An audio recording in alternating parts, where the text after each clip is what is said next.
يا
نفس إن لم تظفري لا تجزعي.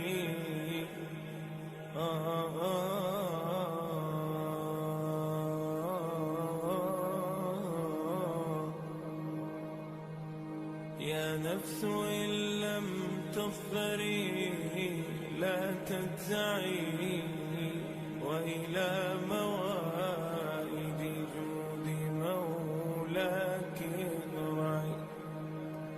يا نفس إن لم تظفري لا تجزعي، وإلى موائد جود مولاك ارجعي. وإذا تأخر مطلب فلربما في ذلك التأخير كل المطمع.